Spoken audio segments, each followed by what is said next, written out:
Ephesians chapter 2, verse 1 to 10. Ay, basahin ko dito. And you were dead in the trespasses and sins in which you once walked, following the course of this world, following the prince of the power of the air, the spirit that is now at work in the sons of disobedience. Among them we all once lived in the passions of our flesh, carrying out the desires of the body and the mind, and were by the nature children of wrath, like the rest of mankind. But God, being rich in mercy, because of the great love with which He loved us, even when we were dead in our trespasses, made us alive together with Christ.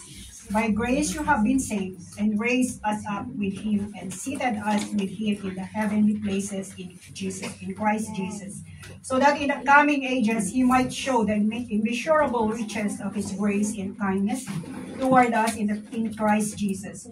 For by grace you have been saved through faith, and this is not your own doing.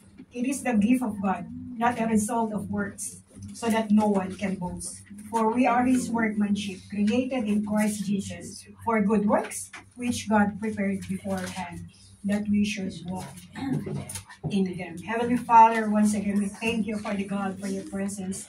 We thank you, Father God, for your words that we have just read this morning. Lord God, I ask you, Lord God, to be our teacher today, Father.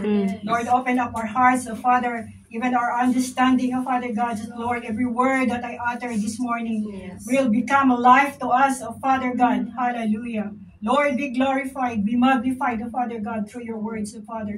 Feed us, Father God, and saturate our hearts, Father God, with your presence, Lord God. Hallelujah. May everything we say, Father God, we bring glory to your name. Salamat ako. I do acknowledge I am nothing without you, Father God. I entrust these words unto you, Father. Hallelujah. May your presence be with us today, Father God. Sit with us, Father God. Hallelujah. Lord, we bless you. We thank you. In Jesus' mighty name we pray. Amen. Hallelujah. So praise the Lord.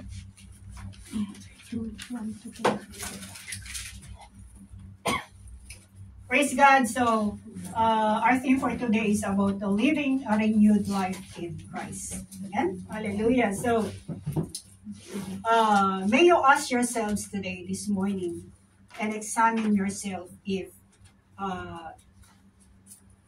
because we are claiming that we are born again Christians. May we examine our lives today and ask ourselves if we are really walking in the ways of the Lord. Amen? May pagbabago ba? Are we walking a renewed life in Christ? Amen? This is a question that only you can answer. Amen? Amen. Hallelujah. So, ada ba? May nakikita ba tayong proof or evidence sa ating pamumuhay araw-araw that Christ is living in us? Amen. Hallelujah. Are there changes in us? Amen. Are there changes in us? If we claim na tayo ay na-born again, there should be a change in us. Amen. Hallelujah. Yes. Because as our passage, we have read our passage, we have been living before in our transgressions. We were sinful before, amen? But because of the grace and mercy of God, He saved us. Amen? Amen. Hallelujah. So, wala tayong dapat ipagmalaki sa buhay natin dahil it's only God who gave the grace to us. Amen? So, in the book of Romans chapter 10 verse 17 says, so then faith cometh by hearing, and hearing by the word of God. Amen. So, only faith, nung nagkaroon tayo ng faith before that, somebody preached the word to us. Amen? Kaya tayo nabago dahil sa mga salita ng Panginoon. I tell you, maybe before, gusto nating lahat magbago. Ano? Yung gusto nating magbago. Pero di natin magawa, right? We cannot do it. Kahit sabihin natin na, I want to change. Pero siguro, maybe for a day. Tingnan natin nung buhay natin noon.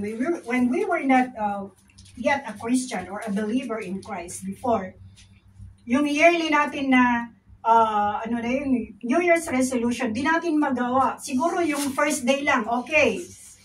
Pero yung maghapon, ewan ko na lang. Walang pagbabago kasi wala si Kristo sa atin. But praise the Lord dahil tayo ay binago na niya. So meaning, when we heard the word of God, it started to work inside us. Amen. The word started to work inside us. Hallelujah. Our once dead soul and spirit started to receive the breath of God. Yung na-revive na yung mga dead spirit natin, dead soul natin noon when we heard the first word of God in our lives. That's why nagkaroon tayo ng faith. Ang hope natin as si Jesus Christ. That's why it said in Isaiah 55 verse 11, pakisulat na lang. Isaiah 55 verse 11, sabi niya, "So shall my word be that goeth forth out of my mouth. It shall not return unto me void, but it shall accomplish that which I please, and it shall prosper in the thing where I sent it." So may ginagawa ang word of God sa buhay ng isang tao. Amen? So it's very important for us, being a Christian, to preach the word to the world. Amen? To reach out the world. Yung mga hindi pa nakakakilala kay Kristo, ang i-reach out natin. Amen? Amen. Para yung word of God, magkaroon din sila ng hope, magkaroon sila ng buhay. Amen. Hallelujah. Ang hanapin natin yung mga hindi pa nakakakilala kay Kristo. So it's very important for us to work Christians. Amen. Di tayo tinawag ng Panginoon para taga-upo lang dito. Di niya tayo tinawag para lang nandito lang, just to enjoy the presence of each and every one of us. But God, He is doing something inside us. Amen. At sabi doon, anong sabi doon sa Hebrews 4:12? Sabi, "For the word of God is alive and active, sharper than any double-edged sword. It penetrates even to dividing soul and spirit, joints and marrow. It judges the thoughts and attitudes of the heart." O, diba? The word of God is sharp. That's why kahit mananampalataya yan, once na nagbasa yan ng pipiliin niya kung anong gusto niya kasi once na tumama sa kanya ang word of God, ayaw niya. Mag-aanap ako ng blessing, hindi ito. O, diba? May mga ganyan. That's a sign of a baby Christian. Alam niyo ang growth kasi is, we need to eat every word of God. Amen. Diba? Yes. Pakainin ka ng ampalaya, ayaw mo, anong gusto mo? Yung gusto mong kainin mo. We should eat the word of God properly. So, an example here is Saul. Di ba si Saul noon is, nung na-meet niya si Jesus Christ, sa Acts 9, his conversion started when he heard the voice of Jesus. Di ba? Nangusap ang Panginoon sa kanya. Doon niya narinig ang boses ng Panginoon sa kanya. So, there is, mayroon siyang testimony sa buhay niya kung paano niya narinig niya mismo a tremendous yung voice talaga ng Panginoon. Narinig niya yun. And then, who are you? And then Jesus says, I am Jesus, the one you are persecuting. So doon nabuhay ang kanyang, nag-start na nabago ang kanyang buhay. Hallelujah. So anong nangyari? His life was renewed from there on. He suffered for the sake of the gospel of Christ. May mga Kristiyano ayaw mag-suffer for the sake of Christ. Bilang isang Kristiyano, it is the part of our life to suffer for the cross. Amen. Ang gusto natin, yung buhay natin is comfortable. Paano mo masasabi sa Panginoon pagdating ng araw, I suffered for you? How? Kailangan nating mamuhay bilang isang mananampalataya na may purpose sa buhay natin. Amen? Amen. So, paano rin tayo mamuhay bilang isang tinawag at binago ni Kristo?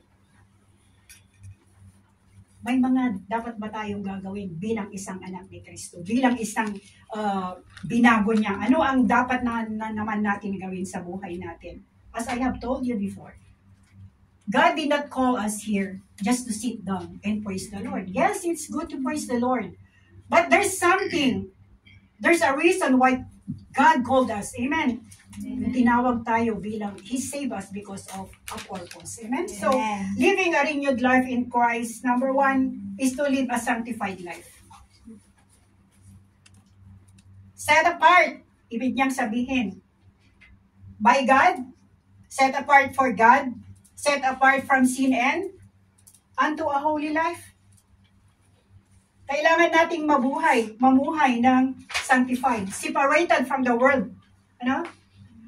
Sa 2 Timothy chapter 2 verse 21, sabi niya, if a man therefore purge himself from this, he shall be a vessel unto honor, sanctified and meet for the master's use and prepared unto every good work.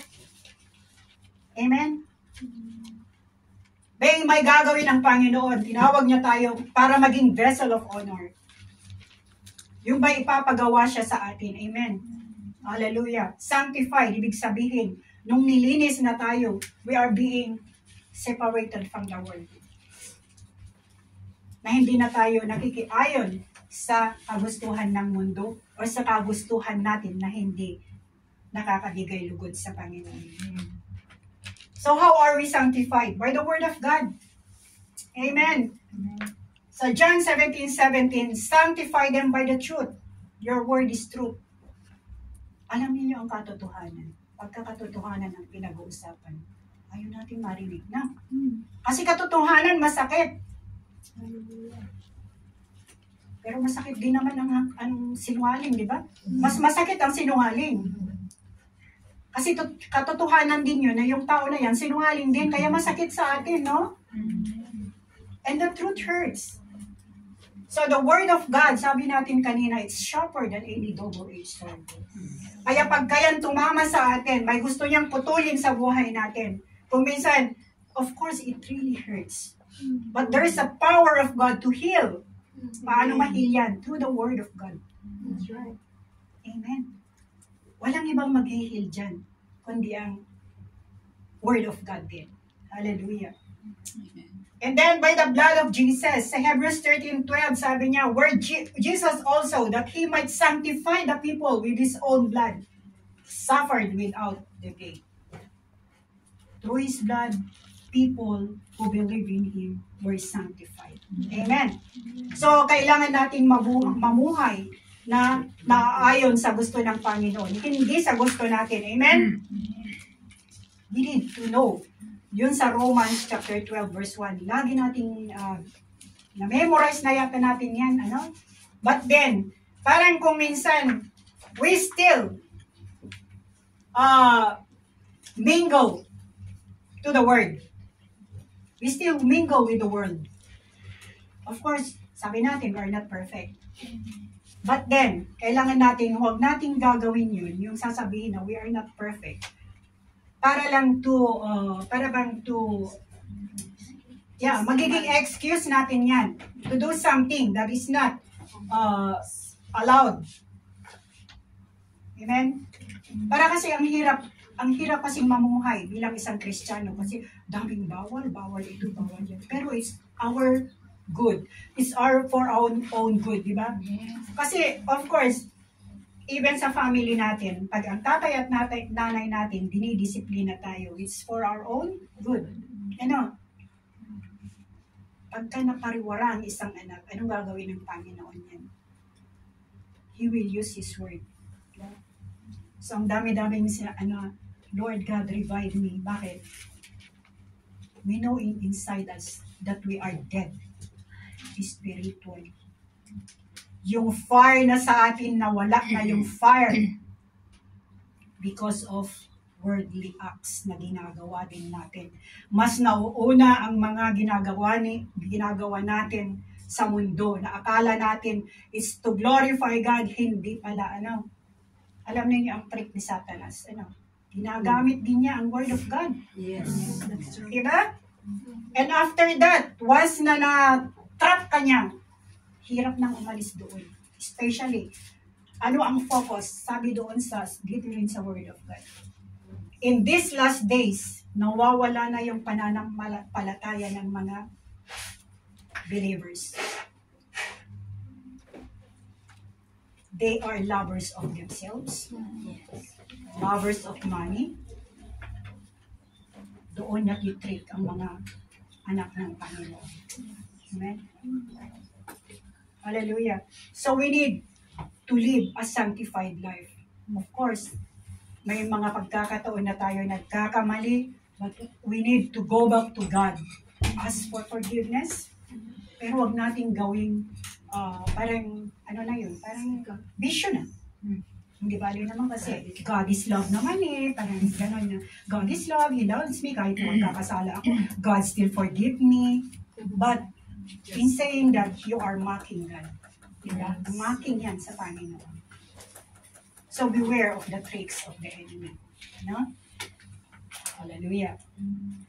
So by the blood of Jesus Christ, isa ito sa way ng Panginoon para tayo ay ma-sanctify.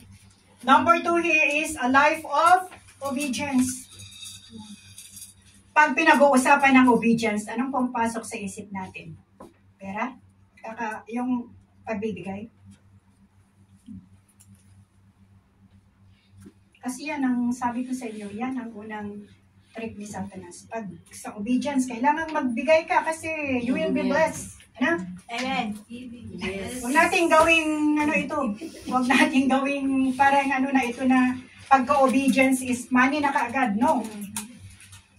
That will come naturally. Amen. Diba? Natural yan na ang isang mananampalataya magbibigay yan once na siya ay obedient sa Panginoon. Yung topic natin kanina sa Bible study, yung submission. Once na nag-submit ka kasi sa Panginoon, nandyan na lahat yan eh. It's easy for us to give. Amen? So sabi niya sa 1 John chapter 2 verse 3 to 5. Okay? We know that we have come to know Him if we keep His command. Whoever says, I know Him, but does not do what He commands is a liar. And the truth is not in that person. But if anyone obeys His word, love for God is truly made complete in them. This is how we know we are in Him. Dito natin malalaman sa isang tao na siya ay totoong binago niya once na may obedience sa kanyang puso. Kung minsan kasi kahit obedient ka, kulang pa rin sa ibang tao, di ba? Yeah. Have you ever tried that? Ibigay mo na lahat ng sahod mo. Parang kulang pa rin. Alam, tingin nila sa atin dito, sa Pilipinas, tingin nila sa atin is parang namumulot tayo ng, parang ATM ba? One time, example, yung anak ko nung last week, sabi niya, Ma, kailangan ko ng ganitong amount. Nagtaka ako. Nagtatrabaho ka, pero you are asking money from me. Where are you going to use this? Ang laki pa naman. And sabi ko sa kanya, we need money this December. And why are you asking something? Parang laki pa naman doon. Kailangan natin. But anyway, I said, okay, just wait. Sunday. Mama, sabi niya, wala bang na ihulog mo na ngayon? Sabi ko, oh wow. I'm in psycho. Anyway, hindi niya alam kung saan ako. Malayo ako dito sa kabihasnan ng. Malayo ako, sabi ko, dito ako sa probinsya. Walang ATM dito. Pupunta pa ako ng Central para lang mag-remit. Can you wait until Sunday? But I was praying, Lord, sana mo na yung i-meet mo na yung kailangan niya kasi kailangan ko din ng pera. And before that Sunday arrives, nag-message siya, Ma, thank you na lang kasi meron na pala. Sabi, oy, glory to God. O diba? Ganon kabuti ang Panginoon. Sabi ko, wow, ginagawa akong nito, parang ATM ba, na parang ang dali-dali, kasi nga Hong Kong. Na parang pag nag-ask sila, meron ka agad. Sabi niya, may Gcash. Diyos ko, yung cellphone ko. Outdated na yung cellphone ko, kaya hindi pwede yung Gcash na yan. Hindi pwede. Kasi nga outdated na, hindi nga ako makabili ng bago. Kaya hindi pwede yung mga ganyong transaction. Kaya ako, I always go to the remittance center. So, ganon sila sa atin. Pero I obeyed. Nag-obey ako. Talagang nag-obey ako. But then God is more powerful. Kasi sabi niya, nag-provide na yung kailangan. Huwag na. Sabi ko, thank you, Lord. Hallelujah. Sa kailangan nating mamuhay na may obedience sa buhay natin. Hallelujah. And then sa James 1:22, sino nakaka-memorize nito? Sabi niya, James 1:22, do not merely listen to the word and so deceive yourselves. Do what it says. Pagiging obedient din ito, Do what the word is saying to us. Ang hirap-hirap mag-obey, no? Hirap naman yan, Lord. Nagko-complain pa tayo. Pero pagka humingi tayo sa Panginoon, Lord, ngayon na, please. Unlimited. Yeah, pero demanding tayo. Ganon tayo mag-ano sa Ama natin. Kasi yung Ama natin is Generous. very merciful, very gracious God. Very loving God. Kaya, kung mag-ano tayo sa Panginoon, yung maglambing tayo sa Panginoon, is nandyan lang yan. But of course, hindi yan kaagad ibibigay kasi mamimihasa tayo. Hindi na tayo matututo, ano? Kasi gusto natin instant, puro instant lahat. Ang mahirap sa instant ay hindi masarap. Ha? Tell you, hindi masarap. Ay, yung instant noodle. Masarap naman. Sige, nakakita ba kayo ngayon kasi yung lahat ng niluluto pwede mo nang kainin kaagad? Noon niluluto, kaya ang buhay ng tao noon mahaba. True. Ngayon instant din ang buhay ng tao. Why? Kasi instant ang kinakain natin, no? Hindi pwede yung instant. So kailangan natin mag-obey tayo muna. And obedience needs a process. Ano? So masarap kainin ang processed food. Yung hindi yung processed food na yung cook na naturally cooked. Tingnan nyo pag magluto tayo ng long soup, di ba? Tayo mga nagluluto ng long soup. 2 hours, 3 hours. Ang sarap. Kasi lutong-luto yan, no? Lutong-luto yan. Kahit pati buto siguro pwede mong kainin. Hallelujah. So kailangan nating mag-obey sa Panginoon. And sa Psalm 128 verse 1 sabi niya, Blessed are all who fear the Lord and walk in obedience to Him. Amen. Ang sarap mamuhay na may obedience sa Kanya. Mag-obey tayo. No? Kung ang mga leaders gusto nila mag-obey tayo sa kanila, dapat lahat tayo mag-obey. Amen? Lahat tayo mag-obey. Hallelujah. So obedience is not only focused on financial offering. There are preachers who try their best to focus on giving. May mga ganito kasing mga preachers kasi na kahit yung topic nila is not about giving, in the last part, they try their best to change para lang mapunta doon sa obedience ng giving. At alam niyo na na-experience ko ito noong first na anniversary na in-attend namin doon attend kami doon sa One Chair noon. 2012 yata yun. Tumakbo kami lahat. Lumayo kami lahat kasi yung giving is, the way they ask for the giving is, talagang bibigay mo talaga sa ng leader. Sa bulsa, papabulsa, tapos sa Then, yung talagang yung blessing is, syempre nahuhulog kasi walang basket. So, lahat kami, alam mo yung nakita namin yun, lumabas kami. Kasi that is the work of the devil na hindi na kaaya-aya yan. So, kailangan natin makita din yung before we obey, tingnan natin, is it from the Lord? Is it the command from the Lord? Amen. So, kailangan natin maging discerning people. Hallelujah. So, ito yung related story dito sa kay Samuel, sa 1 Samuel chapter 15 verse 22. Does the Lord delight in burnt offerings and sacrifices as much as obeying the Lord? To obey is better than sacrifice. And to heed is better than the fats of rams. Amen? Mas maganda yung mag-obey ka muna. Kasi obedience, as I have said, yung obedience muna sa giving is natural yan. You will give naturally. A cheerful giver. Kaya nga yung mga obedient na palabigay, alam nyo, there's a cheer in their heart. There's a joy in their heart to give. Hindi yung under reluctant or they are reluctant or under compulsion. Yung ibig sabihin, parang you want to withhold. Ibigay ko ba ito? Hindi. Ibigay ko ba? Hindi. Diba? Tapos sasabihin mo, Lord, bless this one. Pero napilitan ka. Diba? We need to give. Gusto natin ma-bless. We give to give our life first. As we read in Romans chapter 12 verse 1 and 2, yung buhay natin ang iuna natin ibigay sa Panginoon and everything will follow. Amen? Amen. Hallelujah. Number 3 here is to live with a purpose or to live a purposeful life. Doon dito sa topic ay dito sa Sa verse natin, dito sa verse 10, sabi niya, "For we are His workmanship, created in Christ Jesus for good works, which God prepared beforehand that we should walk in them."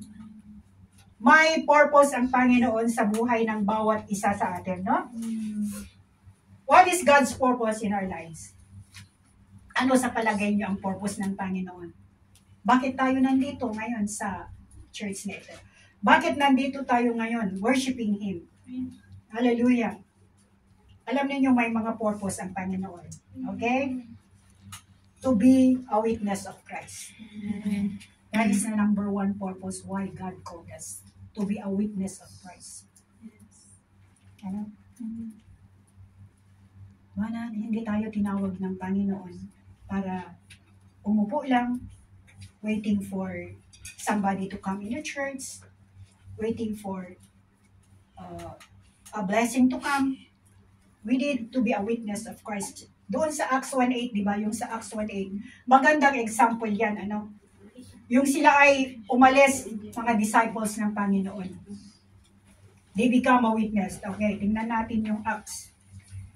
Paki-check yung Acts kung may Acts kayo. Acts 1:8.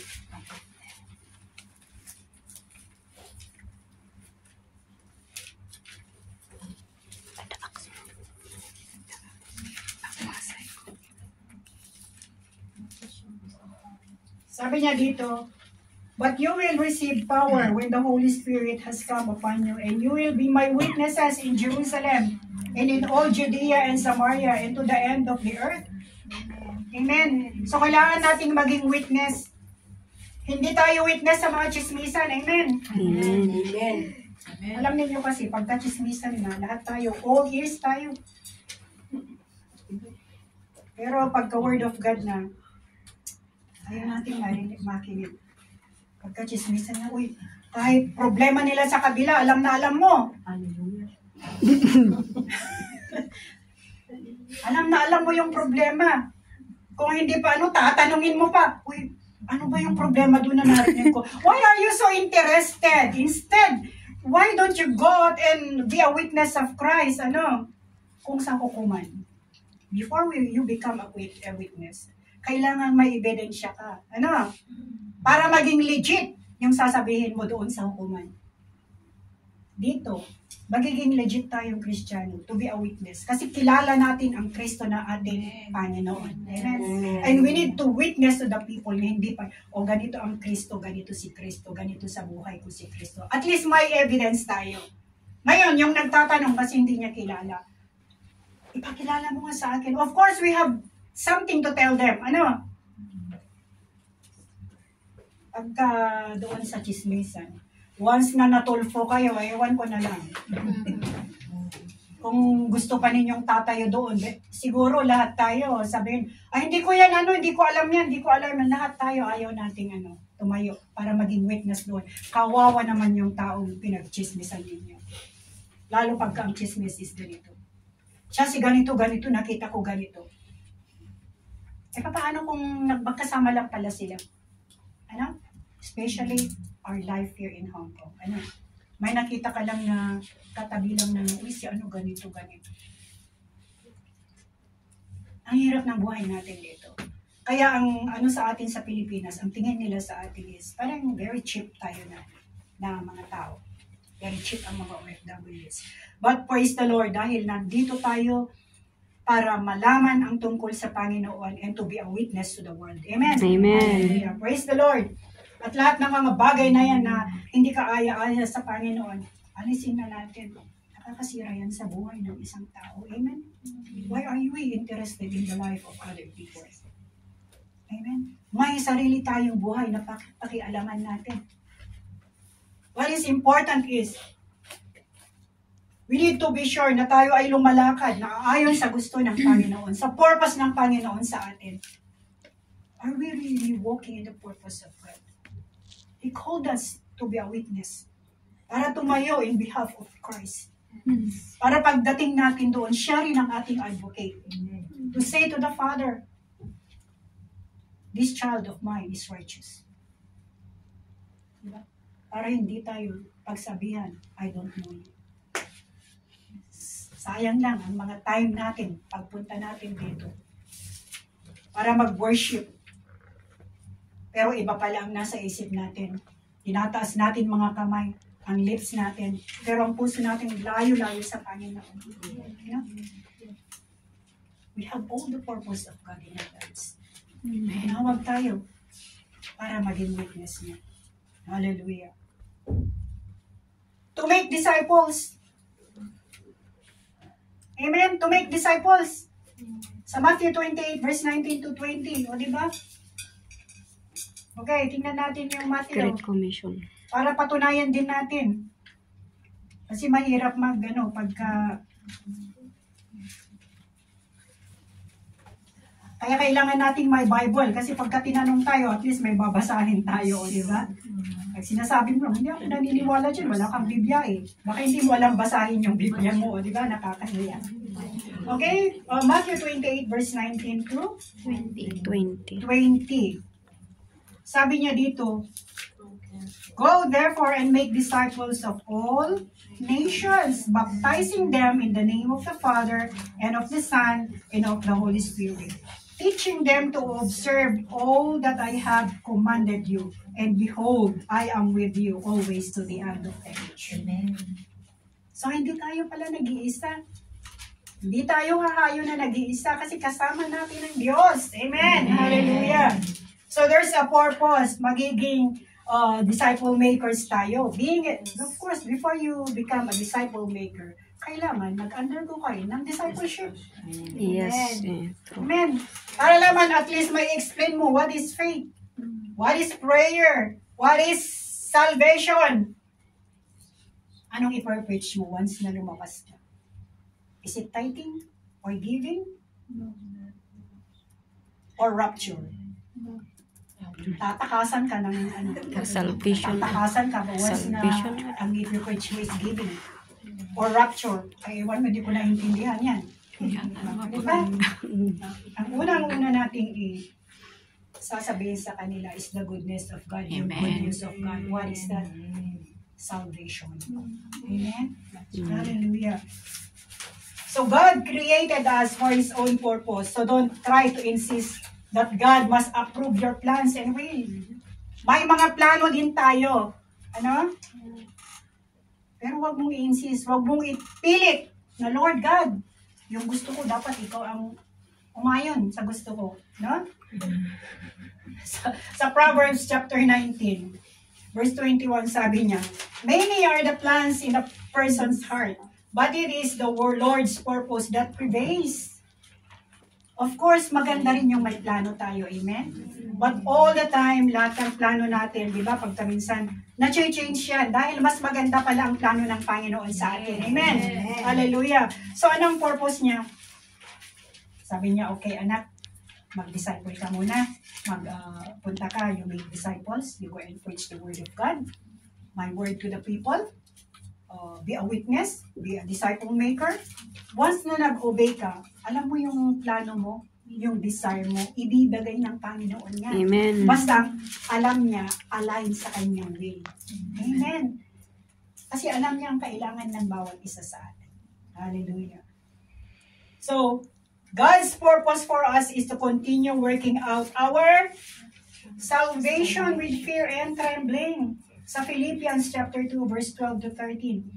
Therefore, my dear friends, as you have always obeyed, not only in my presence, but now much more in my absence, continue to work out your salvation with fear and trembling. For it is God who works in you to will and to act in order to fulfill His good purpose. Kailangan din natin ibigay ang bawat detalye ng buhay natin. Pero anong sasabihin ng Lord? Makipag-ugnayan ka rin sa akin. We need, makikooperate ka sa Panginoon. Gusto mong mabago? Cooperate with God. Kung noon may bisyo ka, manginginom ka, naninigarilyo ka, sabi ni Lord, alis mo yung sigarilyo. Pero ikaw naman, mas gusto mong ilagay. Do you think God will come and remove that? Of course, no. ikaw ang gusto ng Panginoon na mag-decide na, okay Lord, I will remove this one. And once na the Word of God enters our heart, little by little, those voices will disappear. Kasi hindi naman overnight na magbago ang isang tao, ano? Lahat tayo, may mga past tayo. May mga ginawa tayong hindi maganda sa buhay natin. But praise God, dahil God is gracious. Ano? May purpose siya sa atin. Nung tayo ay tinawag to salvation, anong ginawa niya? He wants us to cooperate with Him para tayo ay mabago. Ano? Pag hindi ka nakika-operate, Lord, itong gusto ko paano ka mababago? O, diba? Kung ayaw mo naman sa gusto ng Panginoon. So, kailangan natin, mayroon tayong cooperation sa Kanya. Amen? So, we need to work out. Why? How? Of course, salvation, nanggaling yan sa Panginoon. Pero after that salvation na ibinigay niya, meron din tayong, yung mga, may part din tayo. Of course, we are already saved. Pero kailangan din nating mamuhay with obedience to Him. Na kailangan din nating mga bagay na gusto ng Panginoon. Yun ang gusto niya eh. Alisin mo naman ang mga bagay na ayaw niya sa buhay mo. That is the working of our own salvation. Yung mga ayaw niya sa buhay natin, kailangan nating alisin. Number one, there is pride. Number one natin kalaban sa buhay natin. Ourself, our pride in us. Ang hirap alisin. Kailangan niya, sabi niya sa anak, alisin mo naman yan. Taas-taas naman kasi ng pride mo eh. Pati si Satanas nakikipon na sa'yo. Di ba? Parang, no, Ilocano kumakit na artapang pa yan, pride ni Satanas. You overpower the pride of Satan na parang si Satan din is naiinis na sa'yo. Mas mataas pa pala pride mo sa akin, no? Pero yun ang gusto ng Panginoon na alisin natin sa buhay natin. Ang tingin kasi natin pagka sa ating mga kapatiran is taas na lang pride mo at actually not. Kasi kahit ang tao, ibaba niya ang kanyang buhay para lang mag-obey. Pero ang tingin mo pa rin sa kanya is ma-pride. Ay, ewan ko, that's your problem. Problema mo na yan. Ikaw ang may heart issue. So, kailangan natin mamuhay na may purpose sa ating buhay. May purpose ang Panginoon sa iyo. To be useful in the kingdom of God. Amen. Hindi tayo naging useless. May purpose siya. To glorify Him. Amen. Hallelujah. Yung lahat ng gagawin natin, sasabihin natin, it will bring glory to Him. That's why, kung minsan nakakagawa tayo, nakakapagsalita tayo ng hindi maganda, God is talking to us. And then we say, Lord, sorry. Yung may pagpapakumbaba sa atin. Kasi we know, God is God and we are just people. We are just human. Amen? Hallelujah. Praise the Lord na siya ang ating nakilalang Panginoon. So living our lives as born-again Christians is not easy. It is a life of sacrifices, We are the cross-bearers of Christ. But as we continue to live a sanctified life, being obedient and to live a purposeful life, God will reward us when we meet Him face to face. Amen. Amen. There is a reward doon sa Hebrews. Sa Hebrews chapter 10 verse 32 to, okay, I'll just read. 32 to 36. But recall the former days when, after you were enlightened, you endured a hard struggle with sufferings, sometimes being publicly exposed to reproach and affliction, and sometimes being partners with those who so treated. For you had compassion on those in prison, and you joyfully accepted the plundering of your property, since you knew that you yourselves had better possession and an abiding one. Therefore, do not throw away your confidence, which has great reward. Amen. Amen. For you have need of endurance, so that when you have done the will of God, you may receive what is promised. Amen. For yet a little while, and the coming one will come and will not delay. we will meet God face to face. And the reward will be given to us if we obey Him, live with a purpose, gawin natin ang gusto ng Panginoon sa buhay natin bilang isang binago niya. Amen. So kailangan natin, pag ikaw isang born-again Christian, you need to prove that through your actions. Amen. Yung talagang binago niya. Hindi yan nawawala ang pagkakamali. But at least, meron yung pagbabago talaga. Natuloy-tuloy yung pagbabago. Amen. Hindi yung babalik ka tapos tuloy-tuloy yung pagbabago. Consistent yan. Amen. Hallelujah. So praise the Lord. So sabi niya dito, therefore, let us all continue to live a life that brings glory to the God of our salvation. Amen? Thank you for listening. And may God bless you all. And may I call on Sister Carol to say something about this